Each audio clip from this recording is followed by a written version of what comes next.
नमस्कार, मी सुवर्णा जोशी। दिवसभरातल्या सगळ्या महत्त्वाच्या घडामोडी या 11च्या बुलेटिनमध्ये आपण बघणार आहोत। पण सुरुवातीला एक अत्यंत महत्त्वाची या घडीची बातमी।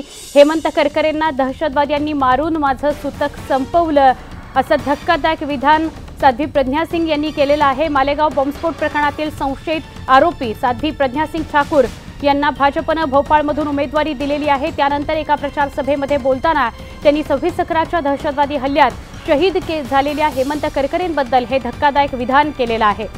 या घडीची सगळ्यात मोठी बातमी आहे। साध्वी प्रज्ञा सिंग ठाकूर यांनी हे धक्कादायक विधान केलेलं आहे। हे धक्कादायक विधान हेमंत करकरेंसंदर्भातलं आहे। आपण जाणून घेऊया काय म्हणाल्या साध्वी प्रज्ञा सिंग।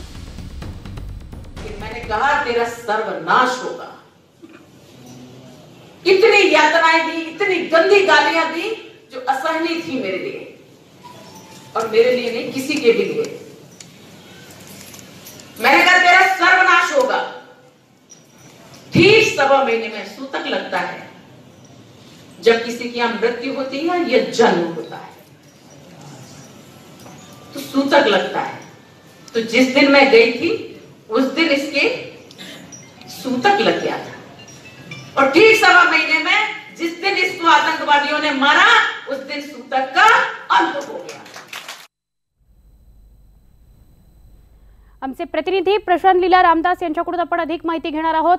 प्रशांत, आधी तर भोपाळमधून जेव्हा प्रज्ञा सिंग ठाकूर यांना उमेदवारी दिली गेली तेव्हा एक मोठा गहजब झाला, खूप मोठ्या चर्चा झाल्या, आणि आता प्रचार सभेदरम्यान हे धक्कादायक वक्तव्य, काय सांगाल?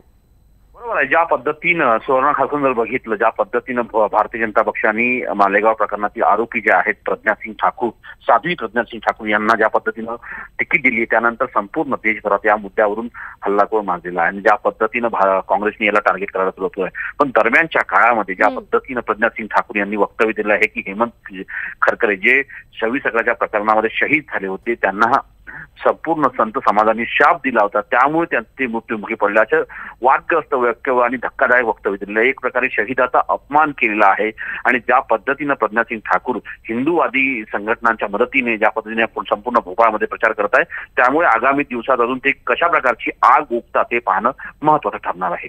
नक्की। मात्र अशा प्रकारचं धक्कादायक विधान करायचं हे चहूबाजूने टीकेचं त्या धनी ठरलेले आहेत। या सगळ्या पार्श्वभूमीवर भोपाळमध्ये हे वक्तव्य केल्यापासून आतापर्यंत विरोधकांच्या काय प्रतिक्रिया येत आहेत? कारवाई संदर्भात सुद्धा चर्चा व्हायला लागलेल्या आहेत।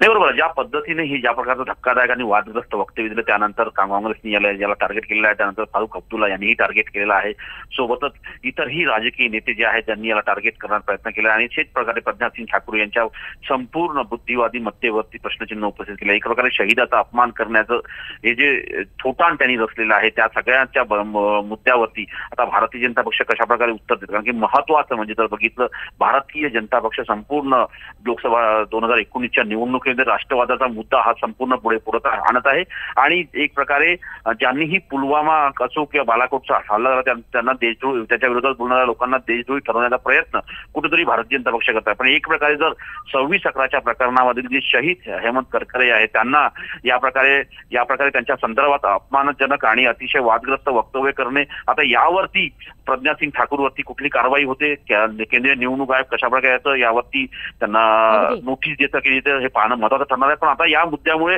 पुन्हा एकदा हिंदू विरुद्ध ज्या पद्धतीनं मतं बनायला सुरू झाली त्याचं एक मोठं होतं म्हणून उदाहरण याच्याकडे पाहावं लागेल त्याला। नक्की नक्की। प्रशांत, मी आपल्याला विनंती करेन आपण असेच संपर्कात राहा। पुन्हा एकदा न्यूज 18 लोकमतच्या प्रेक्षकांना ही माहिती सांगूया। या घडीची सगळ्यात मोठी बातमी आहे, दिवसभरातली ही मोठी बातमी आहे। हेमंत करकरेंना दहशतवाद्यांनी मारून माझं सुतक संपवलं असं धक्कादायक विधान केलेलं आहे साध्वी प्रज्ञा सिंग ठाकूर यांनी। भोपाळमधून भाजपने त्यांना उमेदवारी दिलेली आहे आणि त्या प्रचाराला सुद्धा लागलेल्या आहेत। त्या रडताना सुद्धा पत्रकार परिषदेमध्ये काल बघायला मिळालेल्या होत्या आणि त्यांचं हे धक्कादायक विधान त्यानंतर समोर आलेलं आहे। मालेगाव बॉम्बस्फोट प्रकरणातील संशयित आरोपी साध्वी प्रज्ञा सिंग ठाकूर यांना भोपाळमधून उमेदवारी दिल्यानंतर प्रचार सभेमध्ये बोलताना त्यांनी हेमंत करकरेंविषयी हे धक्कादायक विधान केलेलं आहे। आपण पुन्हा एकदा बघूया त्या नेमकं काय म्हणाल्या। लेकिन मैंने कहा तेरा सर्वनाश होगा।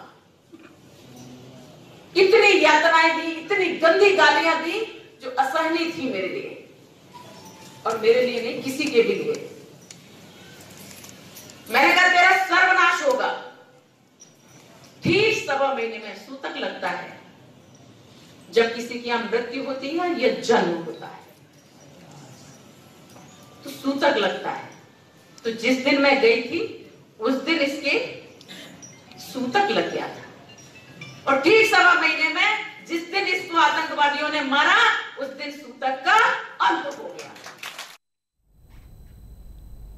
प्रशांत लीला रामदास यांच्याशी आपण सविस्तर बोलणार आहोत। प्रशांत, जसजशा लोकसभेच्या निवडणुका जवळ आल्या, जाहीरनाम्यामधला भाजपच्या जाहीरनाम्यामधला परत एकदा मंदिर पुनर्निर्माणाचा मुद्दा असू दे किंवा त्यानंतर सभांमध्ये त्यांनी हिंदू कार्ड वापरणं, जातीचा उल्लेख करणं, हे मुद्दे असू देत, भोपाळमधनं प्रज्ञा सिंग यांना दिलेली उमेदवारी असू दे आणि आता त्यांनी केलेलं हे धक्कादायक विधान, या सगळ्यावर भाजपला उत्तर द्यावं लागणार आहे, एक्सप्लेनेशन द्यावं लागणार आहे।